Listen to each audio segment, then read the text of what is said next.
राजस्थान में जो है 13 नवंबर को उपचुनाव होने जा रहे हैं 7 सीटों पे। तो बात करते हैं इसी को लेके कि उपचुनाव होते क्यों हैं और अब की बार जो है किस पार्टी को सपोर्ट करना चाहिए। बाकी जो मतदाता है लगभग 193 जो विधानसभा सीटें और बच गई, उनको किस हिसाब से सपोर्ट करना चाहिए, किस पार्टी को। डिजिटल माध्यम से सपोर्ट होता है, सोशल मीडिया के माध्यम से वैसे कर सकते हैं। बाकी जो 7 सीटों में मतदाता है वो वोट करके भी सपोर्ट करते हैं। तो बात करते हैं इसी को लेके कि उपचुनाव होते क्यों हैं। तो उपचुनाव होते हैं किसी के 3-4 कारण होते हैं इसके कि या वर्तमान में जो विधायक है वो इस्तीफा दे देता है तो उपचुनाव होते हैं, या फिर जो विधायक है किसी का निधन हो जाता है तो उसकी सीट खाली हो जाती है तो वापस एमएलए बनवाने के लिए उपचुनाव होते हैं, या कोई विधायक है वो सांसद बन गया तो उपचुनाव होते हैं। इस प्रकार से कई चीजें होती है, उसकी वजह से उपचुनाव होते हैं। उपचुनाव जिस प्रकार से अगर हम बात करें साहब, प्रधानमंत्री, उप प्रधानमंत्री होता है, मुख्यमंत्री, उप मुख्यमंत्री होता है, उस प्रकार से ये क्या पद जो छोटा होता है क्या? ऐसा नहीं होता है साहब, ये बराबर ही विधायक होते हैं, बराबर। इनके कार्यकाल में जरूर कमी हो जाती है, जितने दिन वो गुजर चुका है उसके आगे बचता है 4 साल 4.5 साल। अब की बार जो है 4 साल बचे उनके पास। बात करते हैं 7 सीटें कौन सी है। पहले तो सबसे पहले सीट है जहाँ पर 2 विधायक निधन हो चुका है। एक तो सलम्बर है, वहाँ के जो वर्तमान पहले विधायक थे जिनका निधन हो चुका है, भारतीय जनता पार्टी से थे, वो थे अमृतलाल मीणा जो भारतीय जनता पार्टी से थे। एक थे रामगढ़ जुबैर खान थे, वो कांग्रेस पार्टी से थे, उनका निधन हो चुका है। उसके बाद में 5 ऐसे विधायक थे जो सांसद बन चुके हैं, उनमें से 3 तो कांग्रेस के थे, एक जो क्षत्रिय दल पार्टी है बांसवाड़ा से राजकुमार रोध उनकी, और एक आरएलपी है हनुमान बेनीवाल जी उनकी है। तो इस प्रकार से उपचुनाव होने जा रहे हैं। अब बात करते हैं किस पार्टी को सपोर्ट करें। सबसे इम्पोर्टेंट आज के टॉपिक की यही चर्चा है कि किसकी बात करें। तो इसके लिए अपन को जो कांग्रेस है, बीजेपी है, दोनों की तुलना करनी पड़ेगी और उसके बाद में जो है मैं विचार रखूंगा अपने कि किस पार्टी को सपोर्ट करना चाहिए। पहले बात कर लेते हैं कांग्रेस की, जो पिछले 5 साल से कार्यकाल में थी और अब की बार जो विपक्ष में है। तो उसकी अच्छाई की बात करें तो जो गहलोत सरकार का कार्यकाल था काफी अच्छा था। उसके अंदर कई चीजें ऐसी थी युवाओं से संबंधित, आप बात करें तो अनुप्रति कोचिंग योजना थी साहब। उसके अंदर फ्री जो बढ़िया जो इंटेलिजेंट लड़के या लड़कियां थी उनको फॉर्म फिल होता था और आरएस तक की कोचिंग फ्री होती थी साहब। जो फ्री जो फॉर्म फीस लगती थी, एग्जाम फीस हर फॉर्म की लगता होता था, उसको खत्म कर दिया, 1 टाइम रजिस्ट्रेशन कर दिया। फ्री बस सेवा उपलब्ध करवाई साहब। सीबीडीटी जो हॉस्टल सुविधा थी वो की गई, ऐसी तमाम वो चीजें थी वो की गई। सामाजिक पे बात करें तो साहब, तो सामाजिक जो चिरंजीवी योजना थी सबसे बढ़िया थी, स्वास्थ्य से संबंधित थी, पेंशन से थी, इस प्रकार से कई चीजें ऐसी थी जो कांग्रेस सरकार के अंदर बहुत बढ़िया थी।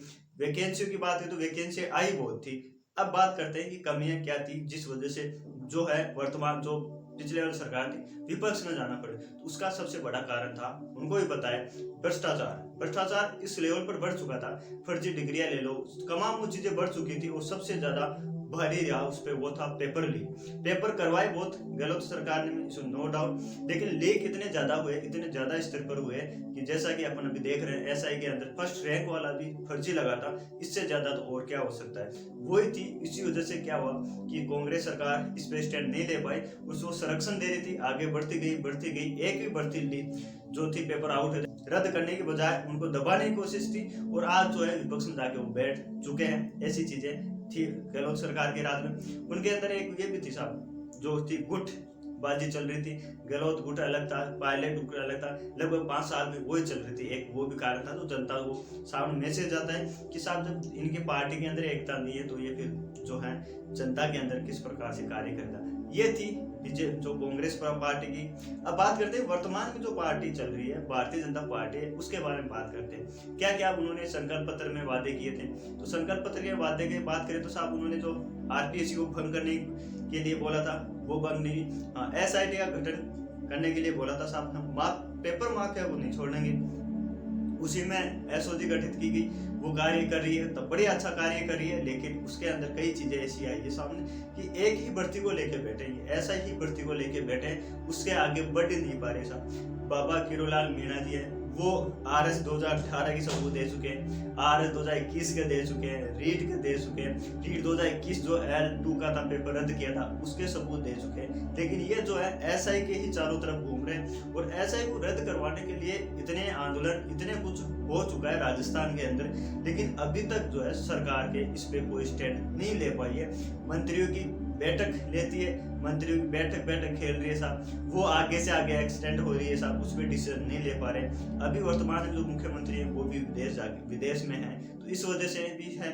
बात करें फिर कि साहब 50% आरक्षण का मामला था साहब, महिलाओं को रीट के अंदर दिया गया, घोषणा की गई तब यह था कि रीट में देंगे, तब विरोध हुआ तो L1 में लागू कर दिया। मतलब फिर इसके बाद में महिलाओं के लिए प्रावधान किया गया, राजस्थान पुलिस के अंदर 33%, 30 से 33 उसमें लागू कर दिया, लेकिन इसमें होल्ड कर दिया साहब। इसको ये देख रहे हैं, वेट एंड वॉच कर रहे हैं कि साहब क्या डिसीजन लिया जाए। तो ये चीजें थी जो एक तरह से कमी है, जो सरकार डिसीजन नहीं ले पा रही। इतना सब कुछ सामने होते हुए क्या ऐसा ही भर्ती थोड़ी थी जो लीक हुए थे पेपर, उसके बाद में बहुत ऐसे पेपर हुए जो सब लगभग सभी पेपर लीक हुए थे, उन पे स्टैंड नहीं ले पा रही। EORO थी, उसका नहीं है, तमाम वो चीजें थी जो अपन ने सबने देखी है, लेकिन एक ही SI को लेके बैठे हैं, उस पर भी निर्णय नहीं ले पा रहे कि नहीं साहब हम जो है अभी और जांच कर रहे हैं, नई भर्ती आ रही है उसकी तैयारी करो। नहीं साहब, दो पक्ष बटे हुए, एक पक्ष है जो 3 साल से संघर्ष कर रहे हैं, रद्द करो, एक अब जाके आए साहब जो सिलेक्टेड है, उनके घर वाले वो कर रहे हैं। तो इस वजह से भी जो है बीजेपी सरकार है एक तरह से मतलब कमजोर साबित दिखाई दे रही है अपनों। और बात करें साहब इसके बारे में, साहब घोषणाएं इन्होंने बहुत बढ़िया की थी। बजट 2024 में फरवरी में आया था, 70,000 वैकेंसियां देंगे, उसके बाद जुलाई 1 लाख के लिए बोल दिया, लेकिन हकीकत ये है कि अभी तक कुछ भी ऐसी आई नहीं है वैकेंसियां। लेकिन इन्होंने नियुक्ति पत्र दे दिया साहब, कभी मुख्यमंत्री जी बोलते हैं 41,000 को दे दी, कभी बोलते हैं साहब हमने 33,000 को दे दी, फिर 1-2 दिन बाद में इनके ही पार्टी के जो है सांसद है CP जोशी जी, वो बोलते हैं साहब हमने जो है 90,000 दे दी। राजेंद्र राठौड़ है, वो बोलते हैं साहब 1,10,000 को दे दी। तो ये जो खोखली घोषणाएं हैं वो एक तरह से इनकी कमजोरी है। हकीकत में अगर आप 40,000 नहीं तो 4,000 भी दे रहे हो तो उसको बनाओ। आप जो है जनता को बेवकूफ नहीं बना सकते ऐसे कि नहीं साहब आप जो है पता ही नहीं है। हम सबको पता है कि कितनी वैकेंसी आपके शासनकाल में आई है बीजेपी के राज में और कितनी नहीं है। ये झूठी घोषणाएं कितनी कर दो आप, 5 साल होने वाले हैं, ज्यादा टाइम नहीं लगता है। एक कारण ये भी है राजस्थान के अंदर कि ज्यादा कार्य करना ही नहीं पड़ता है इनको, सिर्फ और सिर्फ अपने आप चेंज होता रहता है। तो 4 साल और बचे, वो भी अगर ये इस तरीके से चलता रहा तो ये चीजें थी। इसमें अपन बात करें साहब, और बात करें इसमें दोनों पार्टियों की लीडरशिप के बारे में, तो लीडरशिप जो है कांग्रेस की थोड़ी वीक है, उसी का उनको नुकसान भी उठाना पड़ता है, क्योंकि जो हाईकमान है, हाईकमान क्या बोलता है नीचे आता है, कोई इनमें कम्युनिकेशन नहीं है। आप देख सकते हो कि साहब किसी टिकट कट जाती तो वो बगावत कर देता है, मुख्यमंत्री देने के पद में मामले में कई चीजें सामने आती है। एक जो चीज है बीजेपी में सबसे बढ़िया ये है कि लीडरशिप जो है इनकी बेहतरीन है, लीडरशिप के मामले में 1 नंबर है। कितना ही सीनियर नेता हो, अगर उसी टिकट काट दी तो वो बगावत नहीं करता है। ऐसा कई ऐसे MLA हैं, अब की बार जो है हरियाणा में आपने देखा होगा कि नए MLA को टिकट दी गई, वो जीत के आए। राजस्थान में आप बात करो तो पहली बार भजन लाल शर्मा है, उनको मुख्यमंत्री बनाया गया, लेकिन ऐसा लग रहा था साहब वसुंधरा जी है वो बगावत करती, लेकिन कुछ भी बगावत नहीं की। तमाम जो पुराने मंत्री थे सबकी टिकट काट दी और नई टीम स्थापित की है। वो उसमें ये चीजें देखने में मिलती है। लीडरशिप जो है, नेतृत्व है, वो बीजेपी का बहुत बेहतरीन है, उसका इनको फायदा भी मिलता है। अपन बात करें बीजेपी के बारे में और एक चीज और कि जो मुख्यमंत्री हैं उनको अनुभवहीन है, वो थोड़े अनुभव बिल्कुल भी नहीं है उनका। बात करें मुख्यमंत्री जी, जो अब मुख्यमंत्री नए बनाए गए चेहरा, बढ़िया बात है, नई टीम आने भी चाहिए, लेकिन मुख्यमंत्री ये पद बहुत ऊंचा होता है, उसके लिए थोड़ा अनुभव व्यक्ति हो तो वो सही तरीके से मैनेज कर पाता है और उसको पता भी होता है। एक ऐसे व्यक्ति को बैठा गया जो फर्स्ट टाइम विधायक बना है, फर्स्ट टाइम मुख्यमंत्री बन गया, तो उसके अपन देख रहे हैं साहब घोषणाएं ज्यादा हो रही है, कार्य कुछ धरातल पर हो नहीं रहे। उसी के हिसाब से अपन बात करें एजुकेशन मिनिस्टर हैं अपने जो मदन सिंह दिलावर हैं, उनके बारे में बात करें तो वो भी बयानबाजी ज्यादा करते हैं और कार्य कम कर रहे हैं, क्योंकि वो उस फील्ड से रिलेटेड है ही नहीं। क्या बीजेपी के पास ऐसे लीडरशिप या ऐसे MLA नहीं थे जो बढ़िया पढ़े लिखे हो, जो एजुकेशन में पकड़ रखते हो? क्योंकि ये एक वीक पॉइंट है बीजेपी के लिए भी और सबके लिए, सबके सामने आ रहा है कि जो शिक्षा मंत्री है वो बयानबाजी ज्यादा करते हैं, हकीकत में कुछ भी नहीं कर रहे। उनको अपने ही ट्रांसफर लगभग 10 से 12 बार वो बदल चुके हैं, इसीलिए जोधपुर पोस्टर लगाए गए थे साहब आज तक के सबसे ज्यादा पलटू राम शिक्षा मंत्री है, कंफ्यूज शिक्षा मंत्री है, खुद के डिसीजन खुद ही बदलते हैं साहब। हम बयानबाजी ये करेंगे बोलेंगे। ट्रांसफर ले लो, ट्रांसफर रोक दिए जाते हैं, तमाम वो चीज़ें इनको एजुकेशन के बारे में पूछा जाता है तो वहाँ से भी पलटी मार जाते हैं, कल्टी मार जाते नहीं साहब इसके बारे में आज बात नहीं करो। आज जो चीज़ के लिए है जैसे कि साहब योगा दिवस है तो योगा की बात करो। गांधी जयंती को पूछा जाता है, उस दिन पूछा जाता है तो ये बोलते हैं साहब आज गांधी जयंती है, गांधी के बारे में विषय में बात करो। ये चीज़ें थी दोनों पार्टियों के बारे में मैं मेरे विचार रखता हूँ। तो दोनों पार्टियां जो है एक से बढ़कर एक है, दोनों ही पार्टियां जो वोट बैंक की राजनीति करती है। वोट बैंक की राजनीति की वजह से सामने आप देख रहे हो उपचुनाव की वजह से जो है कई रिजल्ट रोक लिए गए, डिसीजन नहीं ले पा रहे। ये बीजेपी नहीं कांग्रेस भी करती है, दोनों ही वोट बैंक की राजनीति करती है, इसमें नो डाउट वो आप देख सकते हो। इनके बयानों में जो है दोनों के बयानों में एक दूसरे की कमियां या एक दूसरे बुराई करते हैं। घोषणा पत्र जब लेके आते हैं, जब लास्ट में जाके देखते हैं ना कि अब सामने आने वाला है, उस टाइम ये घोषणा करते हैं। घोषणा इतनी बड़ा चढ़ा के करते हैं कि उसके बारे में अपन जो है मीडिया रिपोर्ट या मीडिया रिपोर्टर कोई भी उनके बारे में विश्लेषण नहीं कर सकता है। आप कैसे इनको इम्प्लीमेंट करोगे, एक दूसरे के चेहरा देखते हैं कि साहब उसने क्या किया है, उससे बढ़ के करते हैं। वरना जो विजन होता है वो सबसे पहले आना चाहिए और उसको लेके जाए जनता के अंदर। साहब हमारे ये वादे हैं, हम इस तरीके से इनको इम्प्लीमेंट करेंगे तब जाके एक जो भारत है या प्रदेश है सही दिशा के अंदर जाएगा।